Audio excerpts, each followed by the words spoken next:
I have never asked anybody to hold anything. This was a misinformation. That was a miscommunication. While it is true I asked Kyle to hold funds to have them distributed over a period of time, it was for other reasons, for medical. Today we're going to ask the question whether Steve McRae has actually helped or hurt his case by continually talking about it in the public forum.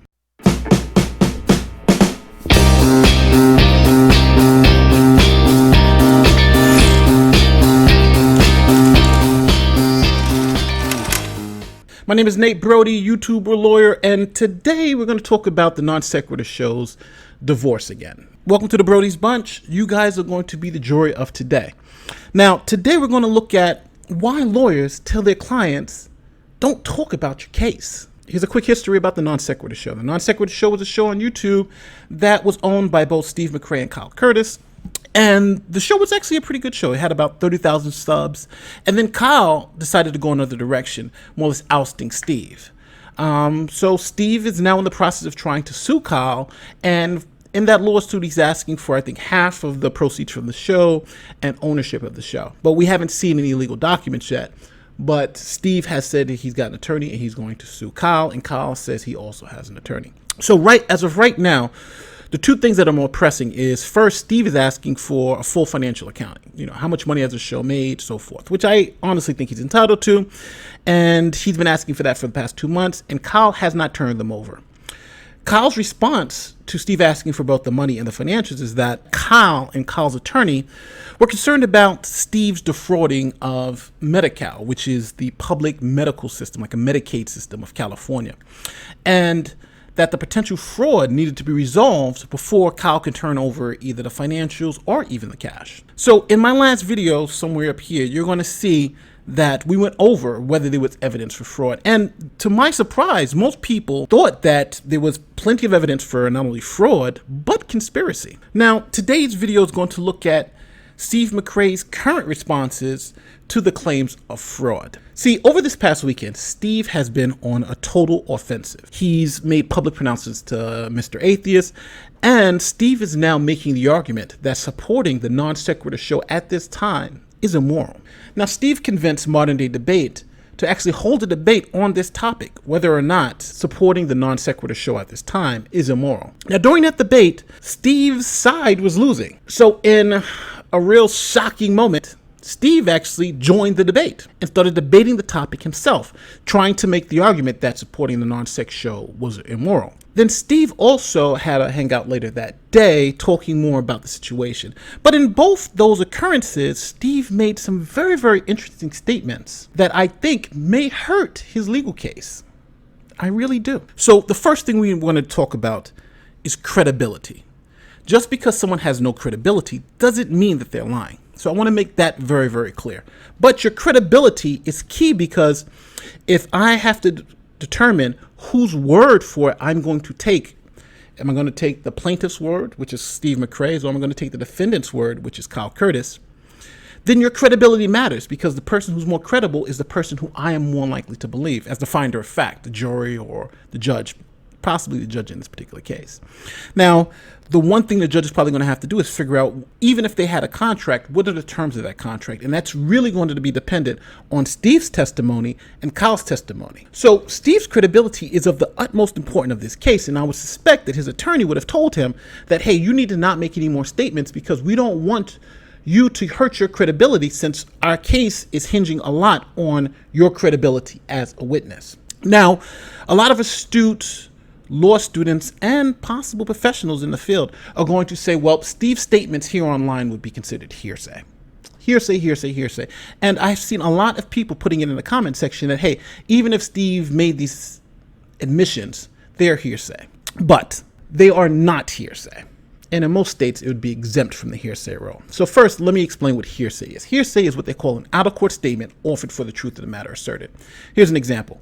If I ask a witness on the stand, how do you know it was raining outside? And if that witness says, because Jay told me. Well, Jay told me is an out-of-court statement. And what is it being offered for? Well, it's being offered to prove that it was actually raining outside.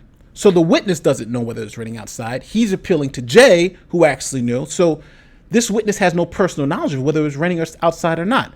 So that statement would not be admissible. Anything that he was told by someone else about it waiting outside wouldn't be admissible in court. But one of the key exceptions and exemptions of the hearsay rule is what they call the party opponent omission. Now, that means if you're a plaintiff or a defendant within a lawsuit, any statements that you've made outside of court are exempt from the hearsay rule. That means we can bring those statements in because they'll bear on your credibility. Now, obviously, there's a relevancy issue that you'd have to overcome, but statements made by the parties outside of court are not hearsay and will be brought into a courtroom and evaluated based on that person's credibility. So Steve now has made multiple statements, and so has Kyle, about this particular case.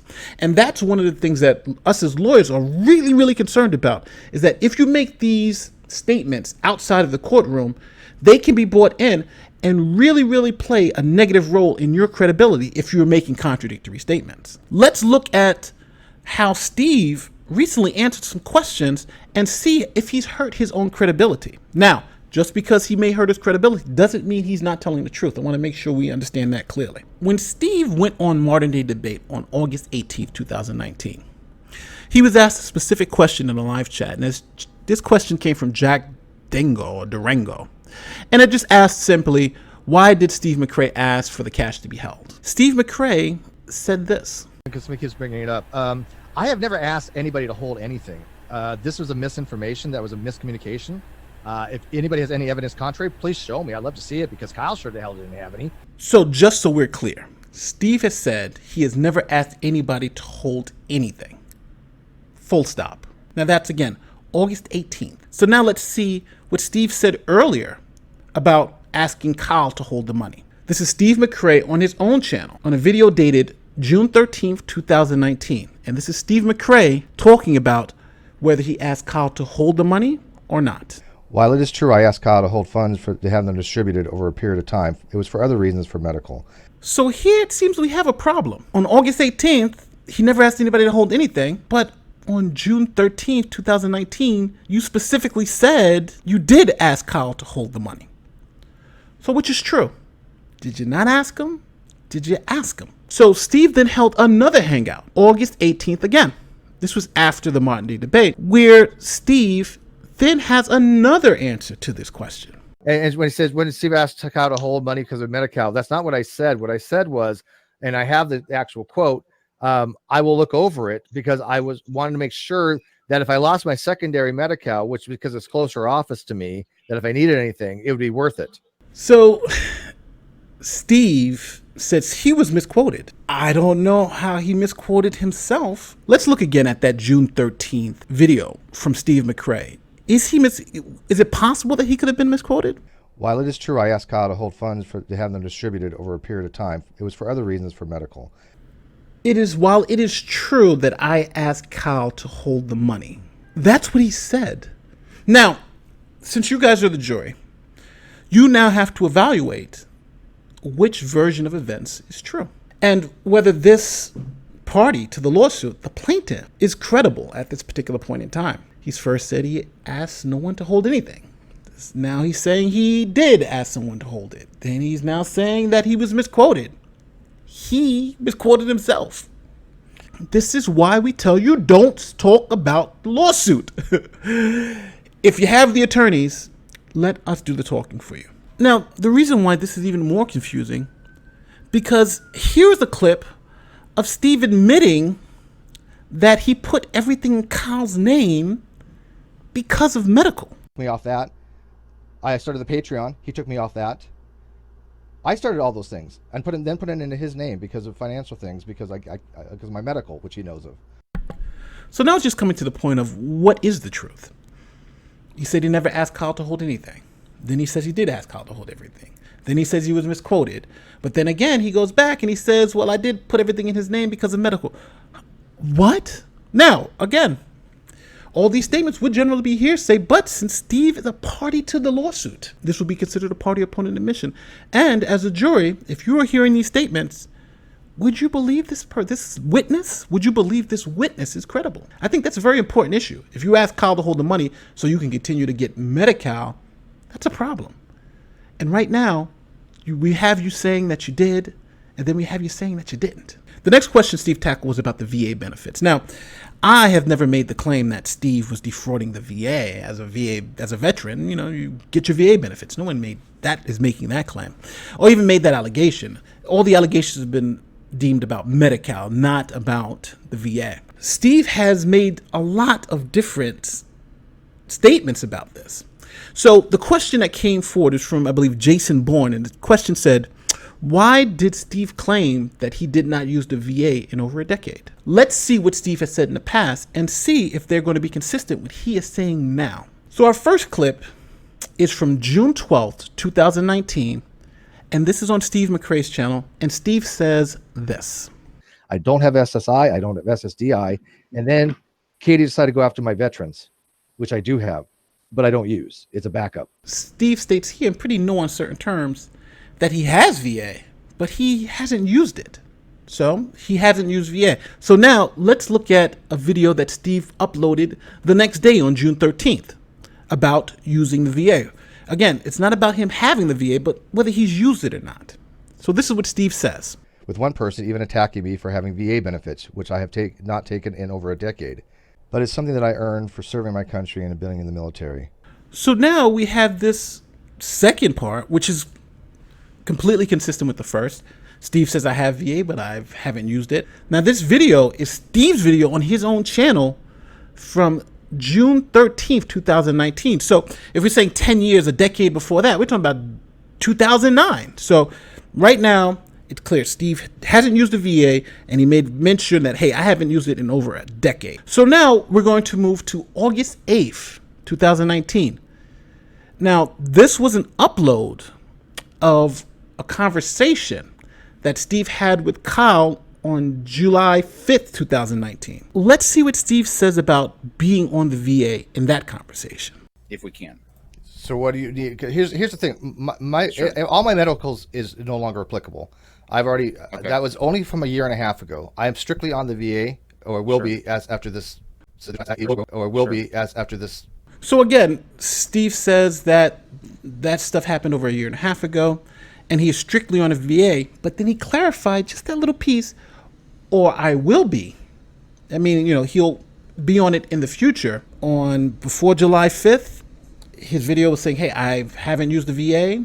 I haven't used the VA in over a decade. Then he comes and tells Kyle on July 5th, hey, I have VA and I will be using it going forward. So right now we know for the past decade, he has not used the VA. And from July 5th on, we can say, well, he's using it going forward from that particular point in time. So now let's see what he says about using the VA just a couple of months later. This is August 2019. Let's see what he says about using the VA. I will go on here. He's right. Yeah, I have 0 rating, and I've only used the VA once in 2016, and then probably it was like 8 years prior to that. I have not gone to medical or anything related to medical since Non-Sequitur Show started. So now things are changing now. Before, I hadn't used VA in over a decade. Now it's turned into I've used VA 2 years ago or 3 years ago in 2016. So the story now has changed. First, I haven't used VA. Second, I haven't used VA in over a decade. Third, I haven't, I will soon be on VA. And now, guess what? I used VA a couple of years ago. So now we're talking about being very, very, very inconsistent with our messaging. This is the reason why we tell our clients, don't talk, because you can get trapped up like this. Now, let's see again Steve's latest talk about him not going to the VA in over a decade. This is him answering the question. Why did Steve claim that he did not use the VA in over a decade on 7 out of 10? With one person even attacking me for having VA benefits, which I have not taken in over a decade. But it's something that I earned for serving my country and being in the military. Because, sure, when I said I didn't use the VA for a decade, it was Loma Linda, which is actually 4 hours from me. I don't go 4 hours unless I absolutely have to. That last time I used that was sometime around 2005, give or take. I had a C4, C5 compression, and I also had an endoscope because I had pre-ulcers. So I had to go all the way down to Loma Linda. Now, there is an office down here. It's in Murrieta, Okay, but it's not the VA considered to be the Loma Linda office. So it's been 10 years I've actually had to go down to Loma Linda to get anything done. The one down here is an actual hospital. It has the ability to take VA, but the VA office is actually right next door to it. If you look in I feel sorry for his attorney. I'm boasting, I don't use VA. This person is crazy, this Katie person. I haven't used VA in over a decade. Tells Kyle, I will soon start using VA because I haven't used it in a while. And now the story has changed. If we're assessing this witness's credibility, what stories are we going to believe? Is this witness credible? Why did we ask? I never told him to hold the money, but then he says he did tell him to hold the money. I wasn't using VA, but yes, I was using VA. This is the reason why we as attorneys ask our clients not to talk about the case in public. When you do talk about it in public and you make these type of statements, these statements can be brought in to test to your lack of credibility. Now, I don't know if these statements will be brought into the case and whether the judge will even find them relevant to this particular action, but it is a risk that you plan to take. It just is a risk, and it's a risk that's unnecessary. Again, these are statements that are being made constantly refuting himself. Understand this. I've only played you what Steve has said. What Steve has said. And we don't know whether he was using the VA or not in the past 10 years. And we don't know if he asked Kyle to hold the money or not. I have never asked anybody to hold anything. This was a misinformation. That was a miscommunication. If anybody has any evidence contrary, please show me. I'd love to see it because Kyle sure the hell didn't have any.